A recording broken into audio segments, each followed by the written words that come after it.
Hey, what's up, everybody? Welcome back to another Flock Nest. It has been a month for me. So, to tell you about this month really quick, I got viciously ill right before this small little vacation, which I'll get into, but it's been a while since the last Flock Nest. I think I say that every Flock Nest now.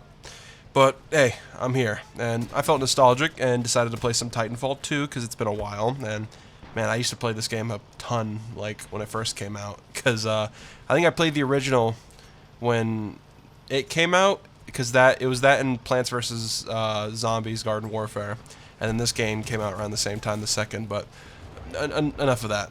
So for this topic of Flock Nest, I want to talk about getting back on the saddle, which is getting very redundant. If you are watching this in a binge from playlist, it's starting to sound the same, I bet. You're locking in, locking out, motivation this, motivation that.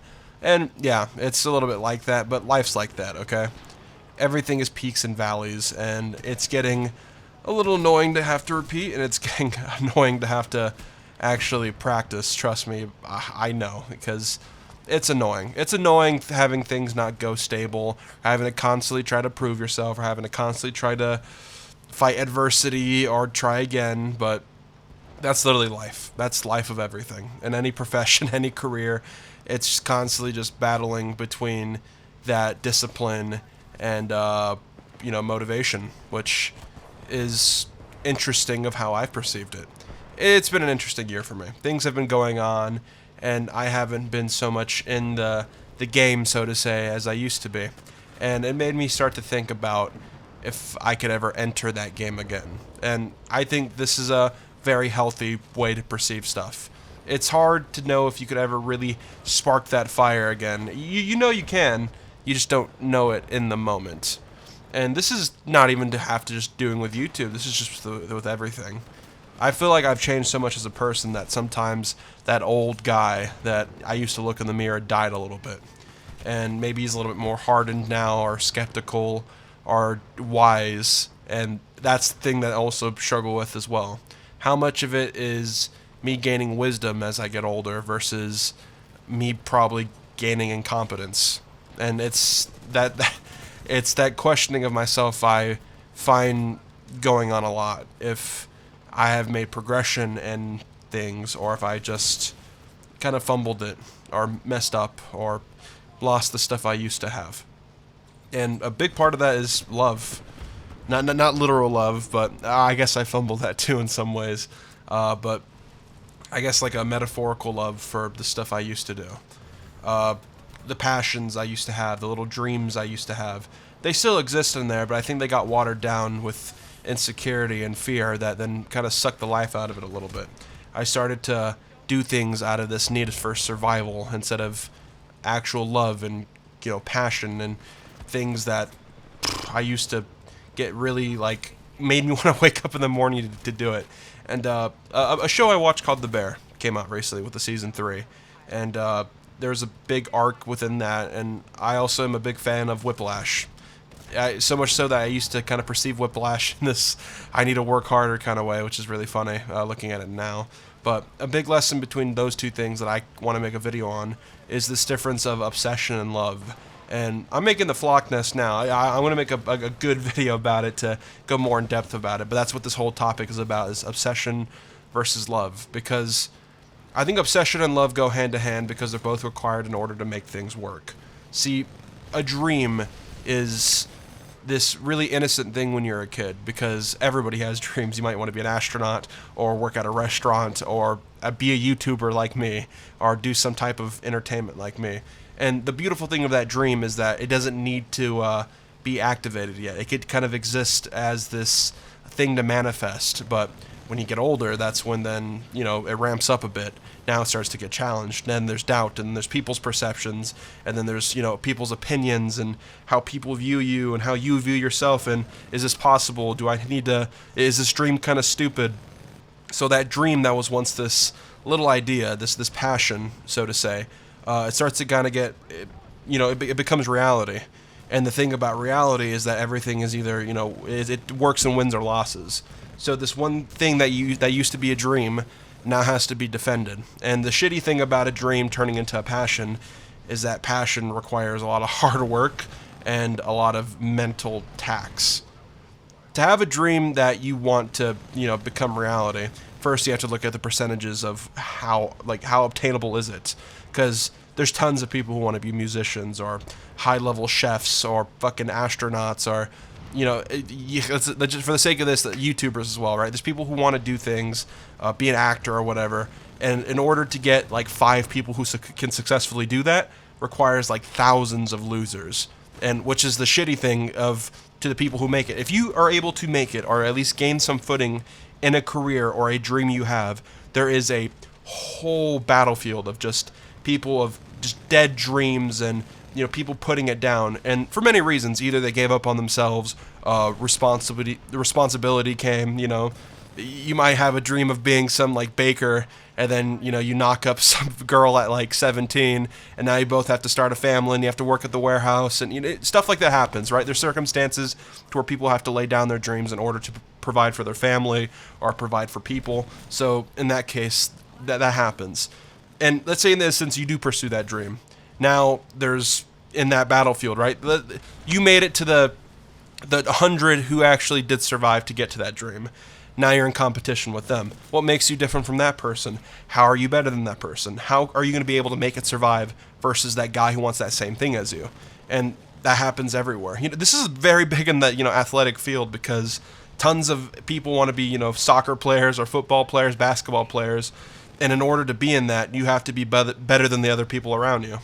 So it's constantly, fighting yourself to keep at it, constantly fighting other people to prove you're better than them. And this one, this all sparked from a dream. I want to be a basketball player. But, once that little bit of child innocence is gone, you realize how, everything in life is kind of the same. It's just constantly fighting for stuff, constantly finding ways to have to improve or be better. And, everyone wants to quit because it's really easy to start getting doubtful, but you can't. No matter what, you can't. If you really want a dream to be viable, you can't just drop it and then move on, because that's how you end up going to those percentages of the losers, which then comes down to this love versus obsession. You have to love something to be obsessed with it, because that love gets you invested in that thing to begin with. You genuinely like this. This is a piece of your identity. You cannot coexist without this thing, because it is kind of a piece of you.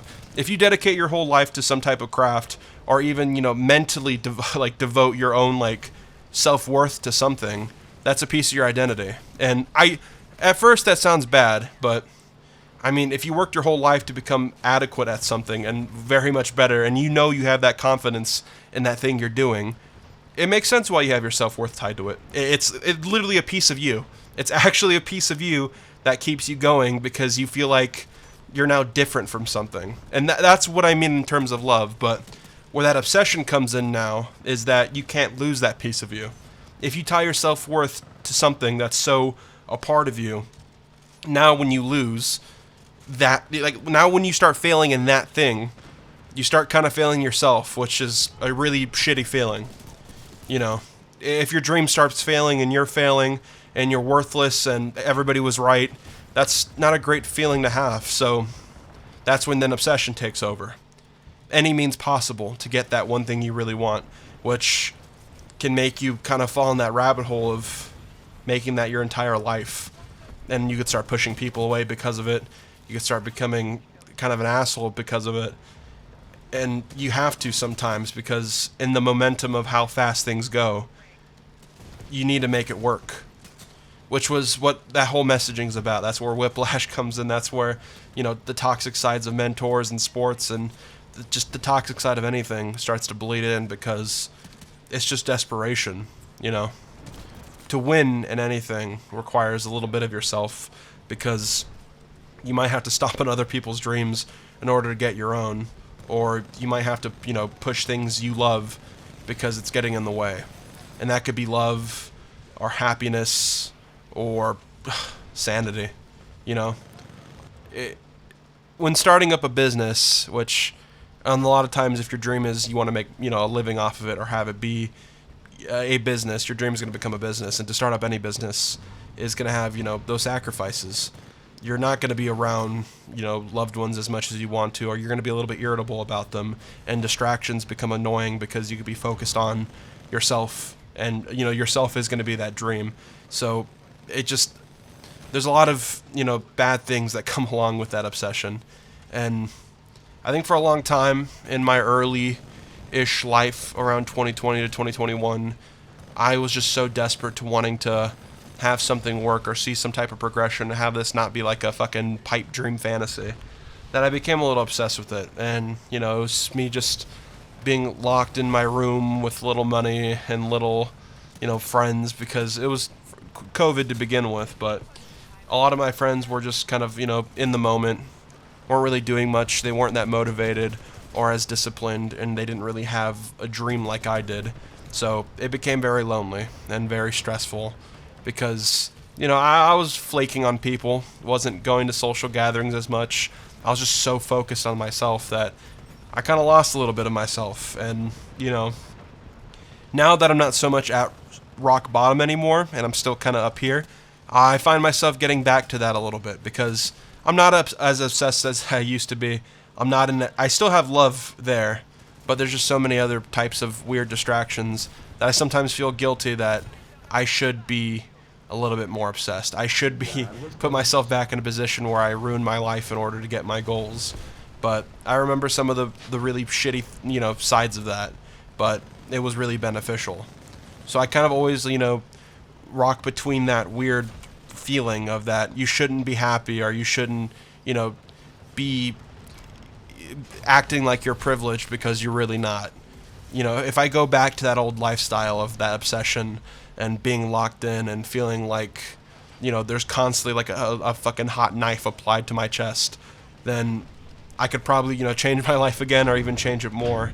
But like I said, that takes a toll. And, that's a healthy toll. See, that's where I'm kind of reaching this weird conclusion of, should I go back to that obsession and just get locked in like that? But I don't know. It's a complex thing to talk about, and it's a cute little rant to have. But that's this Flock Nest. What is something you love? What is something... Do you think you could be working harder to achieve that? I don't know. It's hot. And I'll see you guys next week. Goodbye.